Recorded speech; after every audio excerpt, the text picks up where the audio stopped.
Three different winners in the last three different races. Now we're heading to North America. We're heading to Canada. We're heading to Montreal. Can we get a fourth different winner around the streets of Montreal? What's that all about? Esteban Ocon got the boot. Now, we did make a separate video about this, but it'll not be him. It won't, well, I say he got the boot. At the end of the season, Still won't be him it still this won't weekend. be him. They were talking about booting him out for this race, and I said it would have been uncalled for. They've actually just booted him out in general. Where's Ocon going to go? You look at Ocon, you look at Gasly, you think, oh, those guys, they'll get a big move one day. Where? No, but no, the reality is, they've been in F1 for 7-8 years. See, back in the day, those people didn't last that long. They haven't impressed enough, I don't think, to get big moves. Gasly, I think, when he initially went to Alpine, I was like, right, okay, he's got a chance in it, but he's just been mediocre. And the car's shite as well, though. He's been average. Same with Ocon. You have to assume that in a couple of years' time, there'll be up-and-coming drivers that will be further ahead in the pecking order than those guys. But I look at F1, right, and I see the likes of Sainz as well, among other drivers, and it's like, he's been in F1 for 9 years, 10 seasons. There's not much more time left, realistically. Look at Bottas, he's been in F1, no, obviously, but Bottas is feuded older as those guys, even though he's not much. I mean, as good as you are, once you get into your 30s, people are just going to prefer hiring a younger driver. I mean, it is what it is. Unless you're an exceptional talent, like a Lewis Hamilton, Fernando Alonso, someone along those lines. But anyway, let's get back to the topic. Who is going to win in Canada? So we've had three different winners, the last three different races, Norris, Leclerc, and Max Verstappen. If we do get four winners in four different races, if we do have somebody else come out and win in Canada, I wonder when would be the last time we've had that. Surely it's a long time back since we had four different winners in a row. With the dominance of Max Verstappen. I think it could be 2021. You had Ricciardo winning. You had Ocon winning. Verstappen and Hamilton. Did they happen in a row? I'm not too sure. Who else won that year? Prix won a race. Bottas won a race. So maybe it happened in there, but you're right though. Realistically, most of the time it is years before. I'd argue it's been a while since we had three different winners in a row. Yeah. I know we're currently on that run, but who's most likely to do it? Well, no, I tell you, nobody won. It was Max Verstappen had pretty much won all the races for a long time there. I know Sainz was the last person to win one before he won his previous one. But yeah, I'd say it's probably since would it be the Hamilton season? Hamilton-Leclerc season? It's probably since 2021 is probably the last time we had three different winners in a row. Probably, up until now. What I would say is, who's going to win? Who's got the most likelihood of winning outside those three? I would probably say it's Piastri or Sainz, Mercedes. McLaren looking good, Ferrari looking good, Sainz and Piastri doing a decent job, but I don't think that Piastri's getting the results he deserves. No, Miami, he got shafted. He probably should have been he should have been the McLaren on the top spot that day, but they decided to pit him, and then obviously Norris benefited for that. But I tell you one guy that I do not think will be winning this race, and that is Sergio Perez, and I think that speaks volumes because you've got Red Bull and they are still the best car, they're the best team, yet if you had to rank everybody's chances of winning this weekend, you probably got Perez in sixth at best. Yeah, but even then he's probably not, because you're thinking, well, Hamilton might have more chance of Rosberg because Mercedes could have a good week. Russell. But you're thinking they've probably got a better chance because if Mercedes turn up, then they can win. But if Red Bull turn up, then Perez still needs to beat Verstappen. Yep. We're in scheduled every day of the weekend. How's that going to play into it? Perez is good around the street circuits. This is kind of like a half. Is he though? Look at fucking Monaco, qualified 18th. I would describe that as good. Alright then, and someone made a comment and said that he's good in the countries that have no human rights. That's not a bad shout, to be fair. It's not a bad record. But Canada have a lot of rights. Yeah, the only problem is normally by the time they get to the stint with all those countries in, he's 300 points behind Max. That's kind of... Well, we've kind of already had the stint. I know, but no, they go back later on. They go back. What do you mean? They start with no human rights and they end with no human rights. Anyway, let's get into the preview here. Will we get rain? Yes. Good chance in Canada. A lot of chance, a lot of rain scheduled for this weekend. 2011, what a race. What a race. Is it the greatest race of all time? It probably is. Probably the best Canadian race of all time. Yeah. Yeah. I mean, you take out title implications, and I would say it probably is the best race. Obviously, with things on the line, things go up moments. But in terms of a race to start to finish, Nürburgring 2007. Yeah. It's another good rain affected race. Alonso won that late for Massa. Marcus Winkelhock. Another one that I really enjoyed wasn't really rain, but just Nürburgring 2005. I think Kimi's tyre being done and Alonso. And I miss that in F1. You know that the tyres just don't go off these days. And if they do, you can't even defend. No, it's not going to pop. It's just a matter of being about 6 seconds slower a lap. Yep. It's fucking garbage. It's not good. Right, talking of Fernando. What about Fernando? He's stunk out the joint. Decent start this season, but last few races have been pretty poor. 3 times at qualified by Lance Stroll, right? Montreal, hometown hero.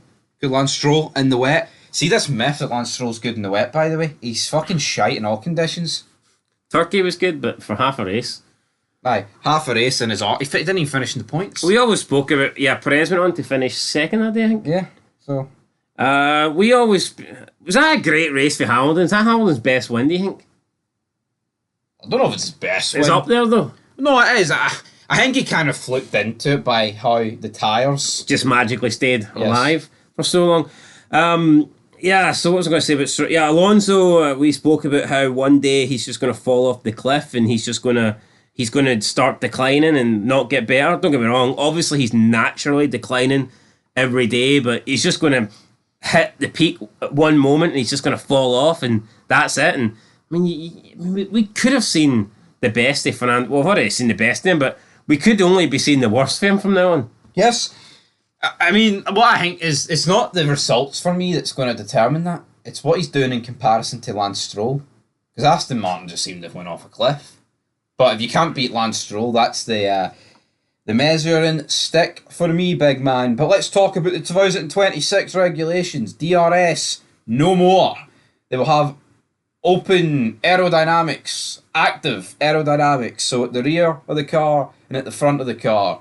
But both cars can use them, and it's how the driver manages it across a lap, I believe, which I welcome. It means it's actually down to the driver, and you can use it to defend and you can use it to attack. I like that.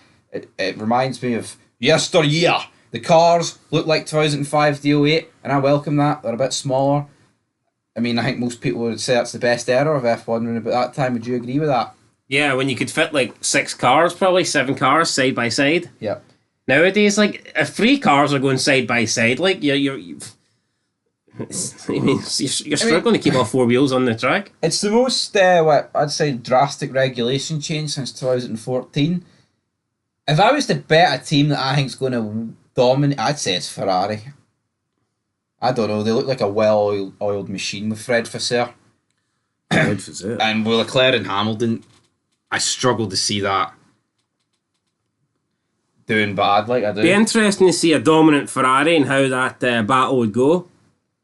Yeah, we're talking this season about Red Bull looking shite in the constructors because of Perez. What about if Ferrari's actually a bit ahead of Red Bull? You know what though? I think you can certainly make a case. Sorry to cut you off. I think you can make a case that that's actually a downgrade for Ferrari because I mean Hamilton's not been that impressive this season. Next year he will be a year older. He'll be stepping into a brand new car.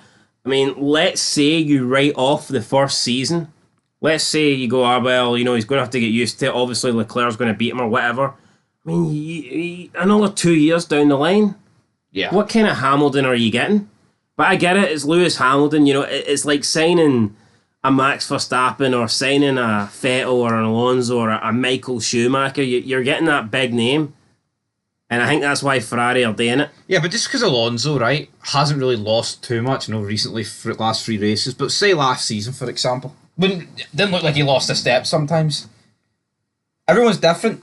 Hamilton will be 40 in January. Yeah, not everyone gets to Alonso's age without showing signs of decline. Yeah. Sebastian Vettel. It was humped. I mean, he literally was showing decline from a very early age. I know this is not football, but Wayne Rooney. Look at Wayne Rooney and Ronaldo. Look at Wayne Rooney and Ronaldo. Yeah. One guy got to 25 and then went on to be better than he's ever been before. The other guy got to 25 and just hit a fucking cliff, and that was as good as it got for him. So it is what it is. But while the predictions hit a cliff, let's talk about it. Let's give our pole position. I think if it's in the wet, Verstappen will get it because he just seems to be the best. Shout, but I'm going to actually go with Leclerc. Leclerc! Here, I hope it's Leclerc. I don't know any upgrades this weekend. I don't think there is any upgrades because it's a flyaway. They're flying, as Lenny Kravitz said. What I like though is I actually feel like we're going into this qualifying, and I think there's like 4 or 5 guys that could get pole. Yeah, it's good.